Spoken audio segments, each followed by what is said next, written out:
¿Cuál es la solución? Para que esos primeros síntomas no se manifiesten en algo peor, desconectarse, fundamental, descalzarse, hacer tierra, desconectarse de la tecnología, de todo lo que pueda hacer, de todo lo que pueda ser nocivo, y permitir que el cuerpo haga ese proceso de reparación que tiene que hacer.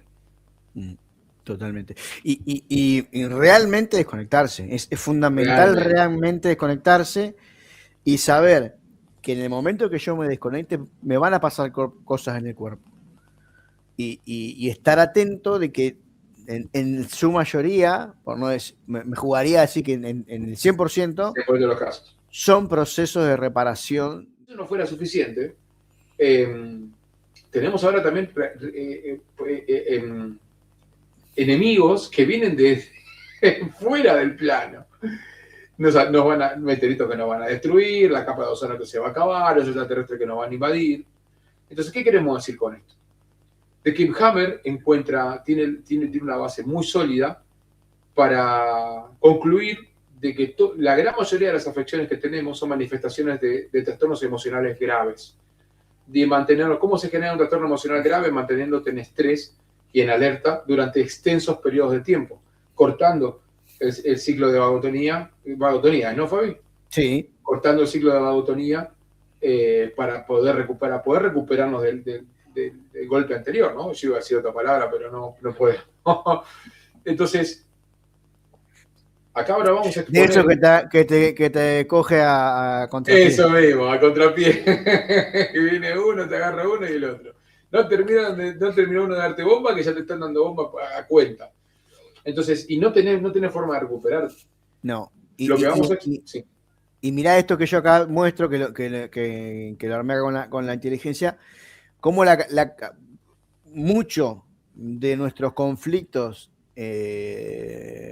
nuestras fases activas, son virtuales, son generadas por el propio sistema, a través de las redes sociales, los medios de comunicación, de estar permanentemente planteándote temas donde vos tenés imaginarios en donde ni siquiera vos tenés, porque aparte está tan bien, para mí está tan bien pensado, que al nuestro cerebro, nuestro inconsciente, no distinguir entre real y simbólico, hace que nuestro cuerpo, que nuestro cerebro y que nuestros órganos se comprometan como que si lo que está pasando es real y como si yo, pasando a vos, poniéndome del lado de Milei o del lado de Cristina o del lado de la calle Pou o del lado de Orsi o poniéndome del lado de Trump o de Putin, puede hacer algo, sea un problema real para mí. No lo es, no es un problema real. Por eso muchas veces, a veces yo también me planteo si cuando hablamos y analizamos ciertas dinámicas geopolíticas y de ingeniería social, no estamos también contribuyendo a esa proliferación. Sé que lo hacemos con otra intención y que lo desarrollamos mucho más, pero muchas veces en nuestro lado, del lado de la disidencia, vemos que la gente, hay ciertos agentes que ven fantasmas en todos lados. Entonces, eso también es un aporte al sistema, el estar manteniendo viva la idea de que todo es una amenaza. Entonces, busquemos también darle herramientas a la gente y decir, bueno, esto es una amenaza, pero acá no podemos hacer nada. ¿Con qué sí podemos hacer? Bueno, expliquemos a la gente cómo está funcionando, cómo funciona nuestro psique, cómo funciona nuestro cerebro, qué podemos hacer, qué cosas son para preocuparse, qué cosas no son para preocuparse.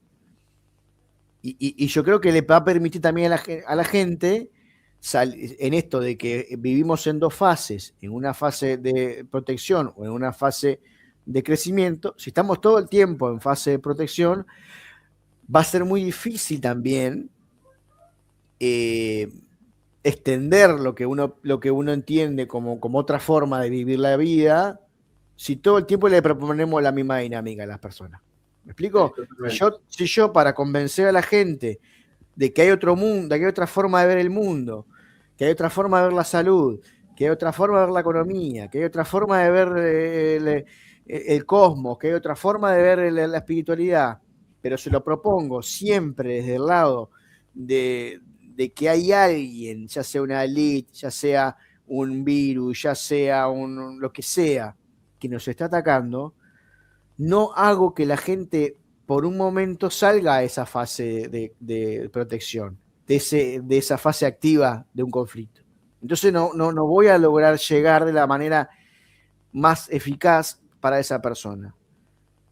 Hay que tomarnos ciertos momentos, y yo diría que cada vez más, yo creo que en lo que tiene que ver con los sistemas de la ingeniería, explicar quién está atrás, yo qué sé, lo que hay que pensar, hay que enfocarse es cuáles son los mecanismos, cuáles son los efectos que se están generando y cómo se puede adquirir herramientas para contrarrestar lo que nos proponen, que es este estado permanente de alerta.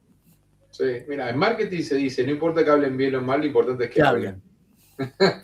Totalmente. Y estamos, nosotros lo hemos charlado un montón de veces, ¿no? De decir, che, ¿qué tanto? Es más, nos hemos desconectado un tiempo, yo volví a conectar un poco porque disfruto mucho estos lunes con vos y disfruto mucho las charlas que tenemos en la semana, pero llegó un momento que me saturó muchísimo porque sentía que lo que estábamos haciendo es simplemente seguir poniendo otra vez en el front el problema, ¿no? Y generando otra vez, ¿no? Por ahí te olvidaste de quién es un Rothschild, lo que es un Rockefeller, y lo nombrás de vuelta. ¿Qué es un Netanyahu? Y por ahí ya pasó el conflicto de Israel y la gente apagó la televisión y vino a ver un poquito de una visión alternativa y volvemos a poner otra vez a Netanyahu y a reír. Entonces, nos hemos replanteado, yo qué sé, pero también entiendo que lo hacemos de un lado en donde no es lo mismo manifestar el problema, sino que intentamos manifestar el problema y dar una solución. Bueno, mira, si vos permitís que todo esto te afecte, si vos te mostrás permeable ante todo esto que está sucediendo, te va a pasar esto. Si te pasa esto, buenísimo, se arregla de esta forma. Desenchufate, permitite el descanso, permitite los picos de estrés, intentá de no meterte nada que te termine con INA, y vas a estar bien. Vos en alimentación, eliminar el gluten, eliminar la glucosa, apagar la caja boba, y apagar todos los dispositivos que sean similares a la caja boba que te quieran dar el mismo mensaje. Porque si no, mira, vos tenés ahí la planillita que te mandé. Sí, mirá, para que ya la... Mira, ¿La sacaste o la teníamos acá? Te la mandé por WhatsApp. Ah, pensé que ¿no tenés para compartírmela acá? Te la comparto acá, sí, vamos. Y me la... Mira, compartir pantalla, ventana, vamos a partir. Mira lo que es esto. Esto... ¿Se ve? Para que no me llegó. Ahí recién me llegó. Pará. Acá.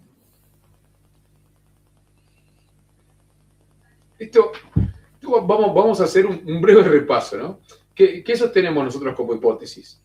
Ahí se ve mejor. Nosotros sostenemos que absolutamente todo lo que está pasando en el mundo cumple la función de mantenernos en un estado de alerta y de constante estrés, ¿no? Porque si tomamos como premisa de que todo lo que nos afecta emocionalmente termina manifestándose en el cuerpo, deteriorando nuestra salud, acortando nuestro tiempo de vida, sumado a eso, no solamente lo que nos preocupa emocionalmente, estos fantasmas que nos van a atacar, que no existen, le sumamos a la mala alimentación, los ultraprocesados, la baja exposición a la luz solar, la baja cantidad de ejercicio y la alta exposición a las pantallas, es un cóctel terrible. Entonces, como ellos saben de que no a todos les cae la misma bala, abrieron muchos frentes. La alimentación es un frente. El gluten y la glucosa cumplen una función. Quien no consuma gluten, consumirá glucosa. Quien no consuma glucosa, consumirá gluten. Quien no consuma ninguno de los dos, le voy a dar una herramienta. Quien tenga una dieta sana, le doy una herramienta para que se aleje del sol y se exponga largas horas a las pantallas y a la contaminación de campos electromagnéticos. Y el que hace todo, bueno, ya sabemos qué es lo que sucede. ¿Ahí se está viendo lo de la pantalla? Sí. Bueno, fíjate, yo hice un resumen. Lo vamos a pasar muy por arriba, vamos a leer, no nos vamos a detener. De los conflictos de salud, bélicos y económicos, conflictos sanitarios, bélicos y naturales del último año, los últimos 12 meses, de agosto del 2025 a agosto del 2026. Tuvimos la salud, el mpox en África, que también hubo muy poquito acá, lo vimos. Gripe aviar, H5N1. Dengue, sarampión, cólera, polio, ébola bundiungo, antivirus Andes, fiebre amarilla. Eso en salud.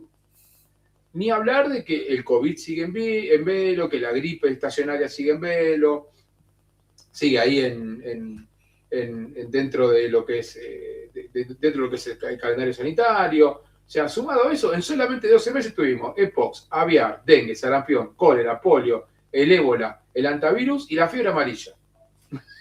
En 12 meses. Después, conflictos bélicos. Rusia-Ucrania, Israel-Palestina-Gaza, Israel-Irán, Estados Unidos-Venezuela, la guerra de Sudán, la guerra civil de Myanmar, el conflicto del este del Congo, Yemen y Mar Rojo, y después los naturales. O sea, esos son los conflictos bélicos. Ni hablar del puterío entre Argentina y Brasil, Argentina y Chile, alguna cosita que ha pasado ahí con Paraguay y con Perú. Ni hablar de eso que son leves. Y después los naturales. Terremoto del Mar Rojo, terremoto de Kamchatka, actividad volcánica mundial, erupción del Etna, huracanes y ciclones en América, Asia y Oceanía, incendios forestales, América, Europa y Asia. Los incendios forestales es una cosa de loco. Ola de calor extrema, blancamiento mundial de corales, que es gravísimo. Es gravísimo lo que está pasando en los océanos. El 2024, el sistema, el IR-24, esto que decían que el asteroide que nos iba a impactar. ¿Qué pasó? ¿Qué le pasó? ¿Se quedó sin nada hasta ese? ¿Cómo que ese no llegó tampoco, ni ¿No ese. llegó? No llegó. Pasó Es como el desembarco de la luna, nunca llega. Nunca pasó. Llegó, vio, cargó nafta y siguió. Esos son los ambientales, los espaciales y los económicos. Guerra comercial de Estados Unidos con China. La nueva ola de aranceles de Estados Unidos. El conflicto de Estados Unidos-Canadá. Las sanciones de guerra económica de Estados Unidos, Rusia, Irán y Venezuela. La deuda pública mundial, que está en niveles insoportables. Insoportables. Estados Unidos, la Unión Europea, China, estamos todos endeudados. La inflación y el incertidumbre comercial, que es global, no es únicamente nuestra. Y la fragmentación de la cadena de suministro, que es lo más preocupante. Que no es solamente... El bloqueo de Hormuz, que eso aporta también al suministro de alimentos. Todo esto, que nosotros tardamos más o menos 3 minutos en leerlo, todo esto... Y el Mundial. Y el Mundial. Es un conflicto tan virtual como real, ¿no? O sea, en solamente 12 meses. 12 meses. Fabi, 12 meses. Ahora, ¿qué genera esto? Genera esto, lo siguiente. En que nosotros nos mantenemos... Ese grafiquito que vos pusiste, yo voy a seguir presentando. Ese gráfico que pusiste me encantó al principio de la diapositiva. El vaivén. El vaivén de la zona senoidal. Nosotros. A ver. Voy a ver si. Ese mismo. No, el ciclo natural, no hay una. O sea, nosotros no lo sabemos a ciencia cierta. Nadie que pueda decir, sí, efectivamente, el toroide electromagnético de nuestro plano existencial está vibrando en 432 Hz. No lo sabemos. Se supone que es la onda la onda que en la cual sanamos, en la cual nos tenemos que desenvolver en armonía. Supuestamente son 432 Hz. Es eso, esa onda que sube y baja, que cuando uno se representa en 3D hace la forma de un toroide. Eso mismo, primero que ahora con las canciones, con la música, sacaron de los 432, 435 y lo subieron a 440. Por eso Marta Sánchez en una canción, que supuestamente juega de nuestro lado, pero nunca lo dijo, dice, te envío canciones de 440, ¿no? Está hablando de una ruptura, algo que generaba disonancia cognitiva, y ella dice, te envío canciones de 440, que se suponía que hablaba por esta frecuencia de 440 que es disruptiva. Entonces, imagínense, nosotros el plano donde habitás vibra en 432, y de repente cuando escuchás música viene una en 440, el impacto es terrible. Lo que sucede cuando estamos en estado de alerta constante, se rompe esto. Y pasa esa onda que manifestó Fabi. Y cuando uno sostiene esa onda, pasa lo siguiente. Pasamos en este ciclo. Ahí te lo compartí. ¿Qué pasó? Porque compartí el segundo. Está, ahí va. Vamos a esto. ¿Qué es lo que sucede cuando uno vive en estado de alerta? Es un círculo vicioso. O sea, empieza por estrés. Cuando vos sostenés un estado de estrés, te da peor sueño. A mayor sueño hay mayor cansancio. A mayor cansancio, menos tolerancia al estrés. menos tolerancia de estrés, que genera más estrés. Los estados físicos te genera aumento de la frecuencia cardíaca y la presión arterial, palpitaciones, tensión muscular, dolor de cabeza, problemas digestivos, sudoración excesiva, temblor y sensación de inquietud, fatiga y alteración del apetito. Alteración del apetito no siempre es menor, siempre es mucho o poco. El sistema inmunitario, con todo esto, se ve completamente destruido, completamente destruido.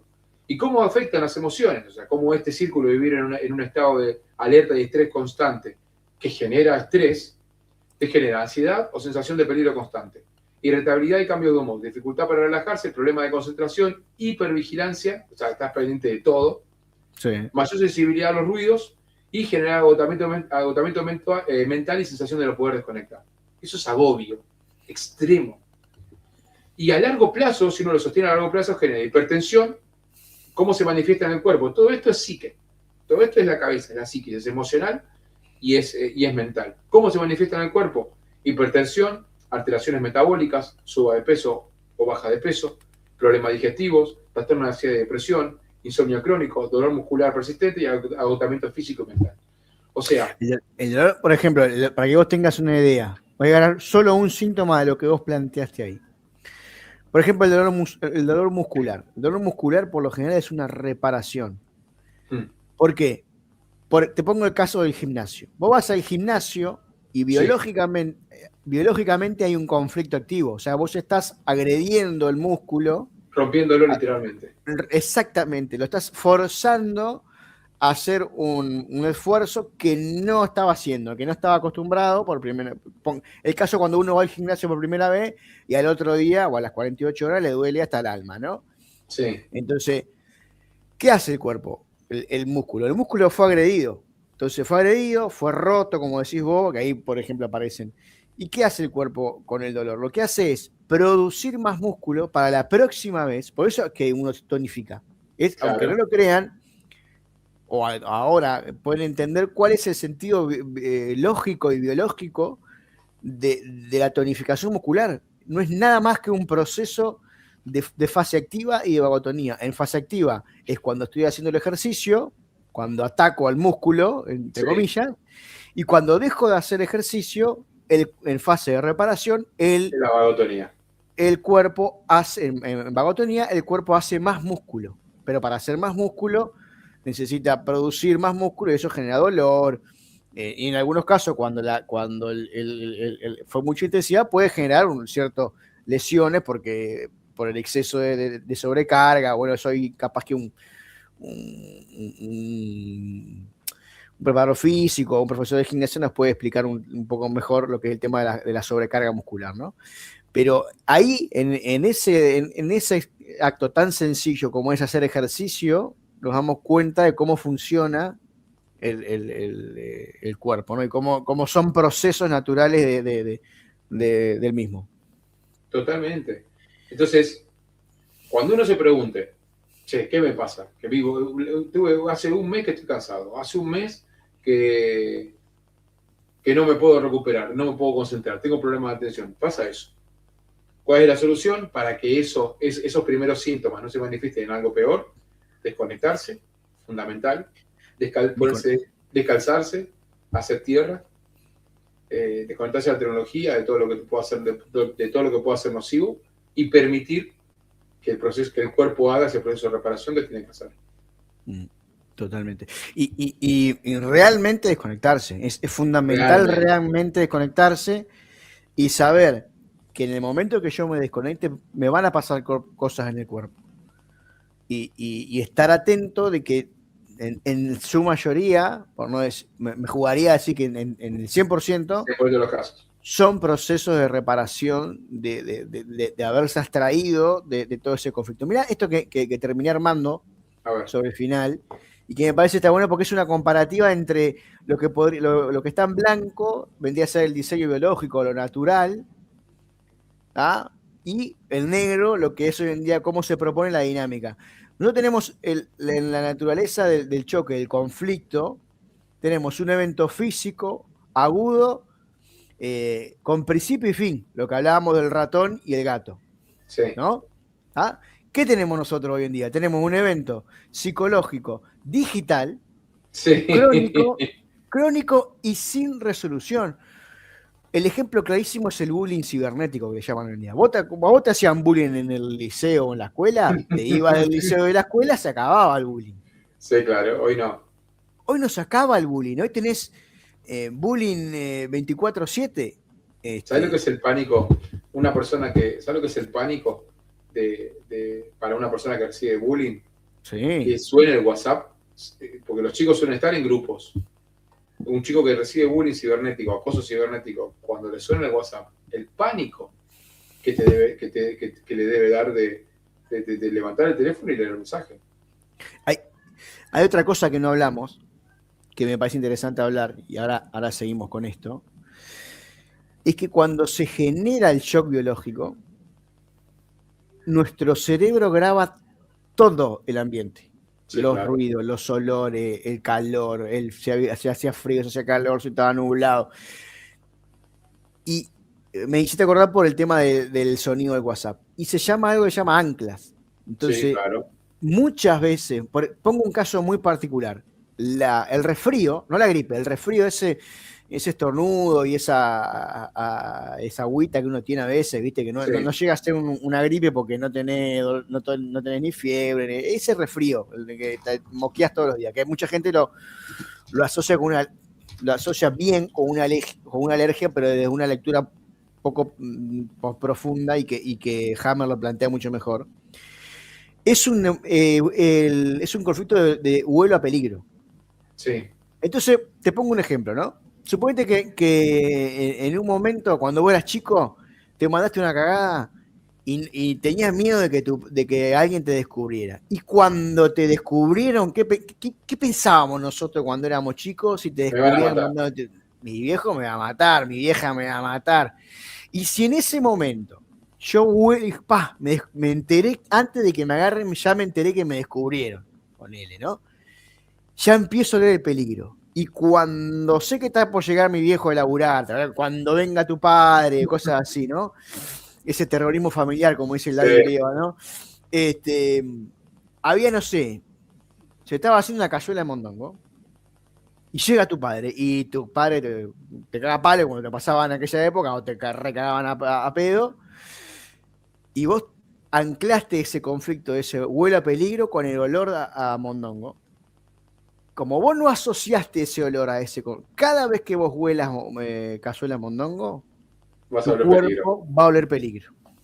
Bueno, a ese punto de inconsciencia pasa nuestros síntomas. Muchas veces son tan virtuales los síntomas, que de virtuales son inconscientes. No nos damos cuenta. A mí me pasó un caso de una mujer que tenía un síntoma que no me acuerdo ahora cuál era, que lo descubrimos que le habían dicho que había muerto su padre, y quien se lo había dicho era su fobia. Su ancla de activación de conflicto era el color rojo, porque quien se lo dijo estaba con un vestido rojo. O sea, hasta ese punto, porque nuestro cerebro registra todo, de lo visual, lo sensorial, todos los sentidos registran ese momento, y todo lo que uno marque que se asocia a esa situación puede ser detonante nuevamente de un conflicto biológico, pero esta vez virtual, no real. No real, bueno, Pavlov lo entendió muy bien, es uno de los... Hay una teoría pavloviana del condicionamiento clásico. Es lo mismo, Pavlov entendió eso y desarrolló una teoría a través de anclar situaciones y emociones a estímulos. Y vivir en soledad, hoy en día, con la cultura de la cancelación, con lo políticamente correcto, se asocia mucho también con la sombra de Yang. Todo lo que nosotros nos decimos, todo lo que nosotros nos guardamos por las razones que sea, pasa a ser parte de la sombra. Sí. Y eso es vivir en soledad. Es cuando lo que yo pienso no vale. No lo puedo expresar, lo tengo que guardar, esconder por las razones que sean. Entonces, eso también profundiza hoy mucho más el conflicto de vivir en soledad, en aislamiento. No es tanto el aislamiento físico, que también se está utilizando, sino que aislamiento virtual, esto de la sombra de Jung, lo que no puedo decir, lo que no puedo expresar, lo que tengo que guardar, porque yo me autocensuro. ¿Sí? El Esa aislamiento frase emocional, esa frase que también utilizan, que la peor censura es la la que se hace propia. uno mismo, la propia, ¿no? Después tenemos el procesamiento. En un estado Déjame, natural. Sí, te hago un paréntesis ahí con lo que es el transitar el problema en soledad. sí, La sombra cada vez, cuando uno no manifiesta, no hace la catarsis que debe hacer, la sombra cada vez es más grande, ¿no? Es mayor la sí. sombra cada vez. Y hoy tenés un condicionamiento. Hoy puedes estar sentado comiendo en una mesa con 25 amigos, de los cuales el 80 o el 90% se va a pasar así. Eso, imagínatelo, una persona que está sufriendo. Hay un dicho muy grande en los hombres, ¿no? Cuando vos le preguntás a un hombre cómo está, te dice bien, Bien, seguramente. está Bien, palor. siempre está muy bien. Es porque no. Entonces, si, imagínate eso, vos estás hoy, familias disruptivas, ¿no? Familias rotas, completamente rotas. Difícil de volver a formar vínculos emocionales.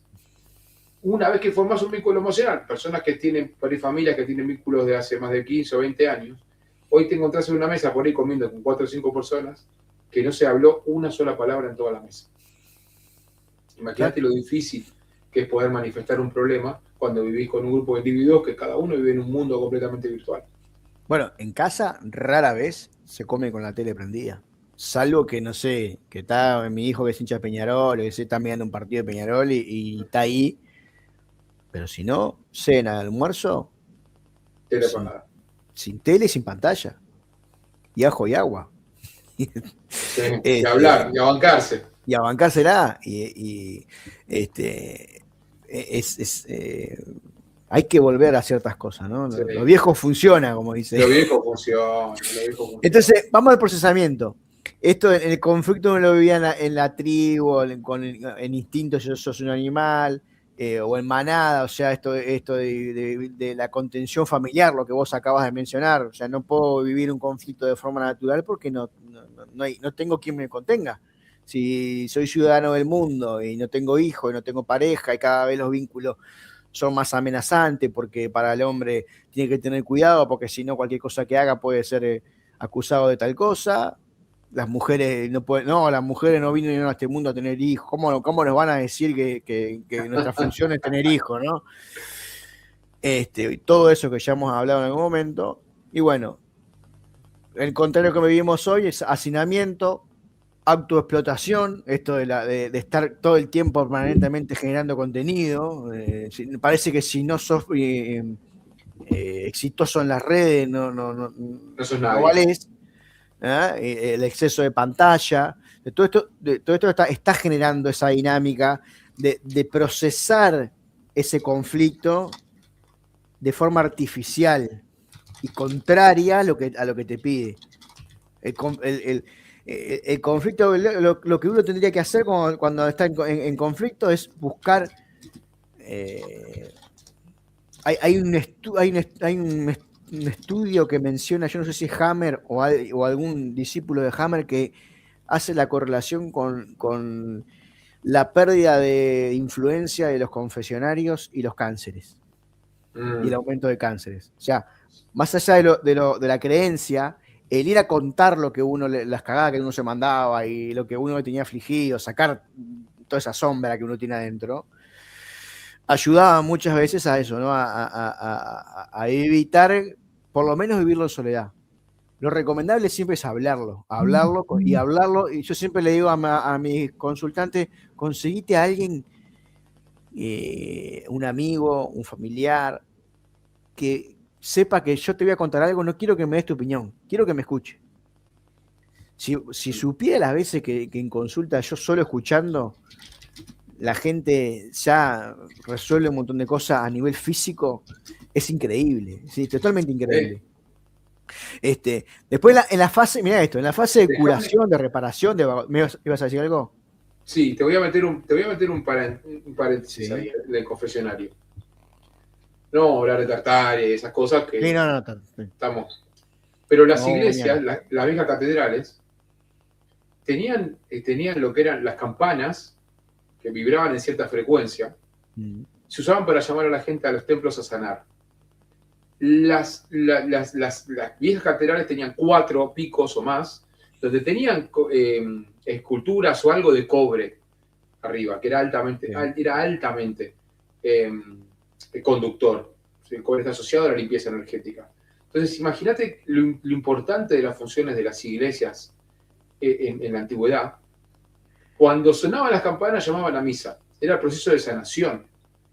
Y el confesionario, vos en el confesionario, bueno, vos has sido católico, yo soy un Sí. católico recuperado, muchísimos años de catolicismo. Al confesionario vas a hablar cosas que no hablabas con nadie, porque pasaban 2 cosas. El cura no te iba a juzgar y no tenías ningún tipo de castigo o pena por lo que estabas confesando ahí. No solamente eso, sino que el concepto de la confesión era limpiarte de todo lo que habías hecho. Tenía un castigo, una pena que era rezar no sé qué, o hacer tal cosa. O sea, no había una condena No había, social. no había Nadie condena se social enteraba de lo que vos tenías que hacer. de nada. Entonces, era para un adolescente. Me robé 2 caramelos del kiosco. En tu cabeza, en esa época, ibas preso o te iban a matar. Vos 3 lo decías, Padres Nuestros, una Ave María y se acabó el problema. nos vemos. Entonces, fíjate la importancia que tenían las viejas catedrales en el viejo concepto para sanar. Sí, totalmente, totalmente. Y para cerrar esto, así lo hacemos, lo termino esto, que esto me parece lo más interesante, la reparación, reposo profundo, lo que uno haría naturalmente, en vagotonía, reposo profundo, apoyo por dejar que los microorganismos hagan lo que tienen que hacer. Si tengo tos, no cortar la tos, si tengo diarrea, no cortar la diarrea, o sea, acompañarlo con líquidos, o sea, hay un montón de cosas que uno puede hacer para en vez de cortar, si mi cuerpo está en un conflicto indigesto, que es con la diarrea, lo peor que puedo hacer es cortar la diarrea. Y hoy te Sí. venden medicamentos para cortar la diarrea, medicamentos para cortar los vómitos, medicamentos para cortar la tos. Si el cuerpo está tosiendo, si el cuerpo está vomitando, si el cuerpo está expulsando por donde, todo lo que sea líquido y expectoración, es que el cuerpo está expulsando necesita expulsar de forma natural algo que no tiene que estar mal en su cuerpo. Yo corto eso, lo sigo teniendo ahí. Y acá lo que hablábamos hoy de los medicamentos, interrupción constante por nuevos medios, por nuevos medicamentos, aparte por nuevas alarmas que nos mantienen todo el tiempo otra vez volviendo al estado activo, lo que ya hablamos. Y para cerrar con esto, el resultado, la supervivencia y la evolución en estado natural, que esto no es menor, y enfermedad crónica y carga alostática. O sea, estamos todo el tiempo, es como un círculo vicioso, como una... como una retroalimentación todo el tiempo del mismo conflicto o de conflictos similares, pero todo el tiempo en conflicto activo, en estrés permanente hacia el cuerpo, y que obviamente, lo que decimos, a mayor conflictividad o mayor proliferación o mayor necrosis tejido. Eso en el tiempo extendido tiene una consecuencia.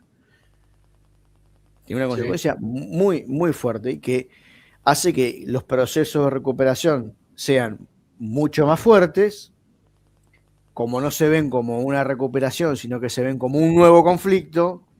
Vuelvo a poner a mi cuerpo en estado de alerta y no permito, el sistema no nos deja tener instancias de vagotonía, de recuperación y de equilibrio. Esa ondulación natural permanentemente se interrumpe y estás como rodeado. A eso suma de lo que hablábamos de la contaminación tecnológica, la contaminación ambiental y la contaminación en lo que comemos, nutricional.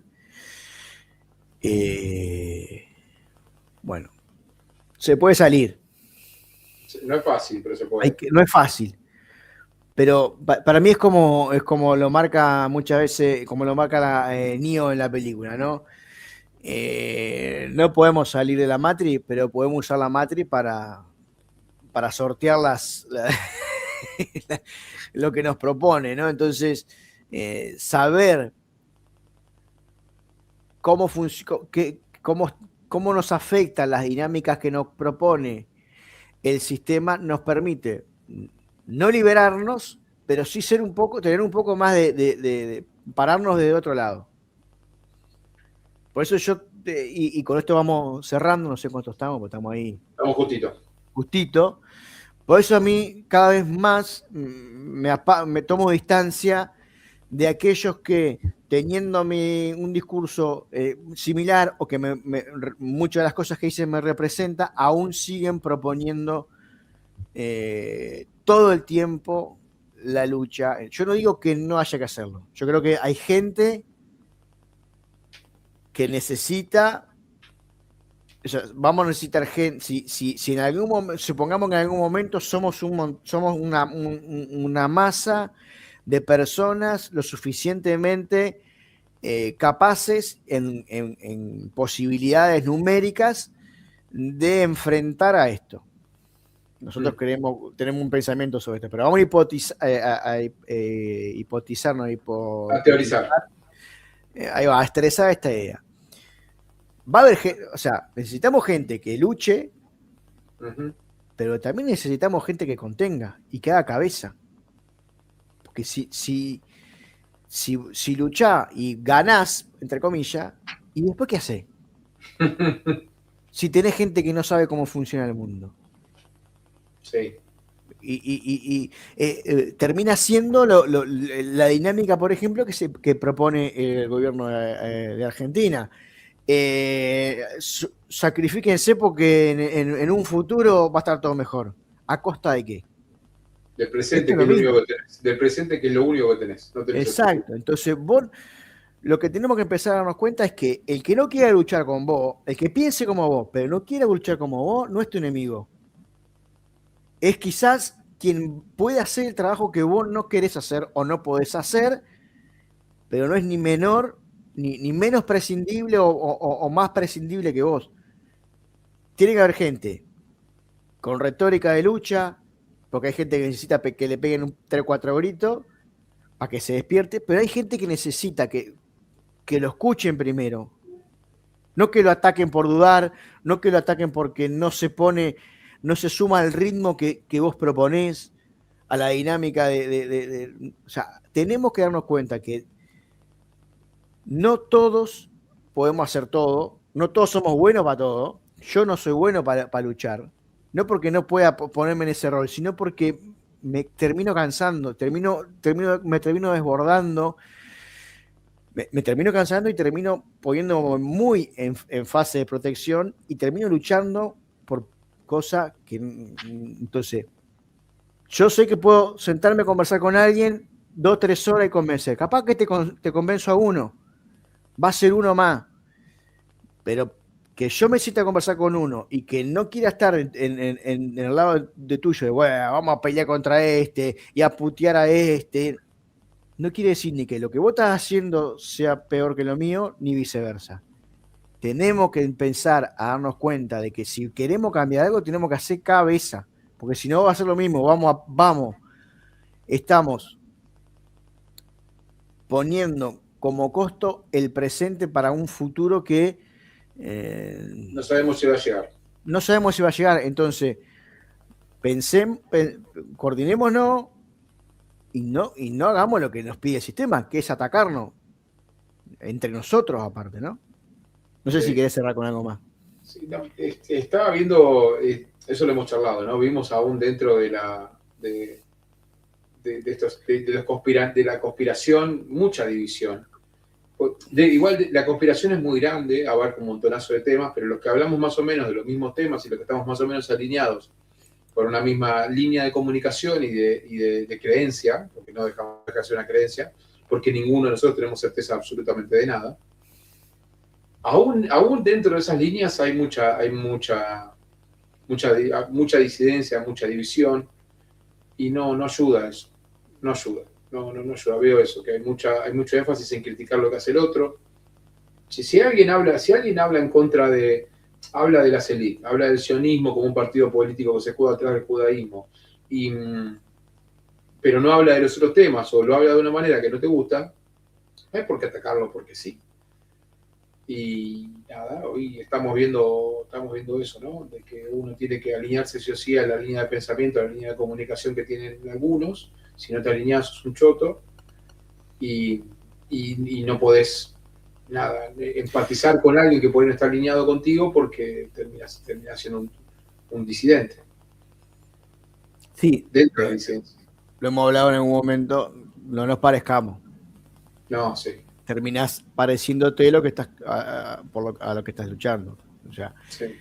y tenemos que entender que hay mucha gente que o sea, no es que somos mejores nosotros, es que nosotros ya tenemos, yo por lo menos 8 o 9 años de ver las cosas distintas. No digo que mejor, distinta. Entonces, el que viene con la duda, che, me parece que acá en el gobierno está mal, hay algo acá que no me resuena con la democracia. Esto ya yo no puedo empezar no, sí, pero fíjate que la Tierra no es redonda y los masones esto. Y el tipo ve eso se asusta. y dice, no, entonces uno tiene, hay gente que sí, me pasó, porque el perfil me pasó a mí, yo me metí con el tema de la felicidad de la Tierra y fue una entrada que terminé, me abrió un montón de puertas. Es verdad, una vez se agarra una duda y la profundiza y eso te inspira, pero no todo el mundo es igual. Hay gente que no va a funcionar así, que necesita que le explique con tiempo, porque aparte está la disonancia cognitiva, es también renunciar a una forma, o sea, si yo me pongo a ver cómo pensaba hace 7, 8 años atrás, no. Soy una persona totalmente distinta, y yo creo que si yo fuera a hablarme a esa persona, me mandaría a la mierda. Sí. ¿Entendés? Entonces, loco de mierda. hay un personaje acá que se llama Alejandro Korch, que una vez lo escuché está en la parte espiritual ahí, y bueno, lo conozco personalmente. Y el tipo dice, es como que estas dinámicas, ¿no? En donde yo soy iluminado que te vengo a decir a vos y que te voy a sacar el velo. Dice, es como que yo esté en una isla del Caribe, así, ese estilo de coco, palmera, coso, pero en la otra orilla esté el que quiere ir a la isla, o sea, el que recién está dudando, y haya un mar lleno de ola, con tiburones, y yo le diga, dale, tirate que está divino acá. Sí. No, ¿por qué vos estás divino? Porque vos ya pasaste los cocodrilos, ya pasaste la sola, ya te mojaste, casi te ahogás. El que te ve del otro lado y decís, está divino, pero no me tiro a esa mano. Entonces, hay que tener cierta empatía en el que duda y hay que tener cierta flexibilidad y entender que no todo el mundo puede hablar no podemos hablar de todo, porque hay tantos temas. Yo no puedo hablar de realmente asentarme a defender, no sé, la cosmovisión. No puedo. Puedo tener el eclipse, sin ir más lejos, el eclipse. No Ahora, sé. hay un debate, si se va a ver o no se va a ver. No tengo tiempo para y como yo soy hoy en día, me parece hasta traicionar lo que yo hoy en día quiero ser, en plantear, defender una postura que no me puedo guiar por lo que dice alguien. No puedo porque no puedo confiar.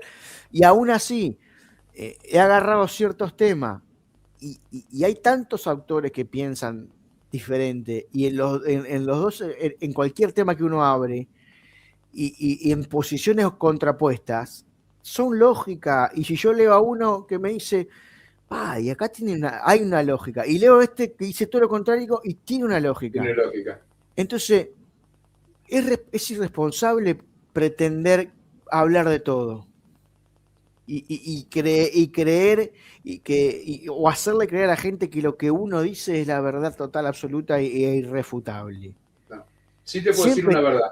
siempre tiene que dejar el espacio para decir, bueno, esto es lo que yo creo. ¿Por qué? Porque leí esto, porque entiendo esto. Siempre tengo que estar la puerta abierta, que puedo estar equivocado. Siempre. Sí te puedo decir una cosa, vamos, sin saber, sin ser experto con el tema de eclipses y esas cosas. Sí te puedo decir una cosa. Si el Estado te va a regalar lentes para ver el eclipse y en la televisión te dice que vayas a verlo, yo me guardo. No lo veas. Entonces hemos hablado siempre. Yo me guardo. Permitime dudar. Permitime dudar. Esa es la única certeza que tengo. Permitime dudar. Gente, gracias por haber estado. Capaz que fue largo, muy extenso. Voy a cortar en partes para que quizá lo puedan ver con diferente. Pero me parecía, no sé cómo lo viste vos, que no podíamos hablar de todo el final sin hacer todo un contexto de qué es. Y seguramente alguien que sepa más que yo de medicina germánica me va a decir, lo que hiciste está incompleto, le falta un montón. Sí, es lo que pasa cuando uno quiere resumir un trabajo. El testamento de la medicina germánica tiene 900 páginas. Entonces, a veces,